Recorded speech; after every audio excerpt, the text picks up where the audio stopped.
وہ لوگ جنہیں کورونا کی ویکسین لگی ہے انہیں ہارٹ اٹیک، کارڈیاک اریسٹ، مایوکارڈائٹس، پیریکارڈائٹس، یعنی ان کو ہارٹ اٹیک ہو رہا ہے. اور کافی ان دنوں ایک ٹیچر جو ہے اس کی ڈیتھ ہوئی ہے. کافی یہ چیز ڈسکس کی جا رہی ہے، ہندوستان کے اندر بھی ڈسکس ہو رہا ہے، پاکستان کے اندر بھی اس وقت بہت زیادہ ہو رہا ہے.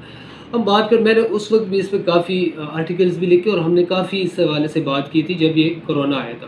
اب دو چیزیں آپ سمجھیں موجود ہے، جو ریسرچز موجود ہے، جو مختلف ممالک کے اندر ریسرچز ہوئی ہیں، ان کے حوالے سے ہم بات کریں گے. ریئلٹی کے اوپر ہم بات کریں گے کہ جو messenger R N A vaccine ہے، تو سائنٹسٹ کا کہنا ہے کہ میسنجر آر این اے کی وجہ سے یہ ممکن ہے کہ پیریکارڈائٹس نوجوانوں کے اندر، یعنی کہ دل کے جو ایک تیلی ہے اس کے اندر سوزش، زخم کا پیدا ہونا.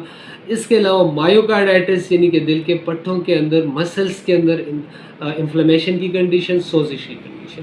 اور تیسری چیز جو ہے یعنی خون کا گاڑھا پن، یعنی کہ خون کی نالیوں کے اندر اس کا ایک ایسا افیکٹ ہو جاتا ہے کہ وہاں پہ کولیسٹرول، ٹرائیگلیسرائڈ اور خون کا جو رفتار ہوتا ہے وہ ڈسٹرب ہو جاتا ہے، جس کی وجہ سے ہمارے پاس خون کے اندر فلیک جمع ہونے شروع ہو جاتے ہیں اور ان دا اینڈ جا کے پیشنٹ جو ہے وہ ہارٹ اٹیک کی طرف چلا جاتا ہے. لیکن سائنٹسٹ کا کہنا ہے کہ ڈائریکٹلی جو ہے ویکسین کا ہارٹ اٹیک یا کارڈیک اریسٹ کے ساتھ کوئی ریلیشن نہیں ہے. یہ صرف پیریکارڈائٹس، مایوکارڈائٹس یا بلڈ کی جو کیمسٹری اس کے اندر چینجز کر کے وہاں پہ خون کو گاڑھا کر دیتا ہے. جبکہ اگر ہم دیکھیں کرونا کی جو کرونا جو وائرس ہے وہ بھی جب ہوتا ہے کسی کو، اس کی انفیکشن ہوتی ہے، تو اس کا بھی تقریباً یہی ہے کہ وہ دل کے پٹھوں کے اندر، مسلس کے اوپر اس کا افیکٹ ہے، وہ ضرور جو ہے دل کو نقصان پہنچاتا ہے. تو اسپیشلی جو میسنجر آ رہے ہیں، جو فائزر، موڈرنا یا اس کے علاوہ کچھ کمپنیوں نے بنائے تھے، ان کے فرسٹ ڈوز کے ساتھ کچھ سمٹمس، سینے کے اندر درد وغیرہ اور سانس کا تنگ ہونا، اس طرح کی چیزیں آئی تھیں سیکنڈ ڈوز کے اندر بھی.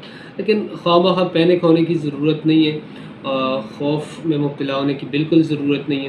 ہم نے پہلے بھی اس پہ بات کی تھی کہ دیکھیں ویکسین جتنے بھی ہیں ان کے کچھ نہ کچھ پاسبل سائیڈ ایفیکٹ ضرور ہوتے ہیں. مسئلہ کہاں پہ آ رہا ہے؟ مسئلہ ہارٹ اٹیک کا اگر آ رہا ہے، کارڈیک اریسٹ کا آ رہا ہے، وہ ان ہیلدی لائف سٹائل کا آ رہا ہے.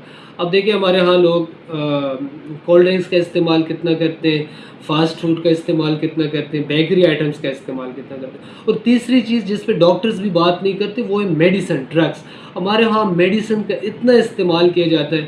آپ اگر باہر کے جو ممالک ہیں وہاں پہ دیکھیں تو کسی کو اگر کوئی بڑی پرابلم بھی آ جاتی ہے، وہ کوئی سلیکٹیو ایک آدھ میڈیسن پہ اس مریض کو ڈال دیتے ہیں. ہمارے ہاں آپ کو پتہ ہے کہ کس طرح سے مریضوں کو جو ہے مختلف قسم کی ادویات پہ لائف ٹائم ڈالا جاتا ہے. تو کوشش کرنی چاہیے، یہ جو چوتھی جو چیز میں نے بتائی ہے، اس میں بھی بہت زیادہ احتیاط کرنے کی ضرورت ہے. آپ کو بہت زیادہ میڈیسن لینے کی ضرورت نہیں ہے.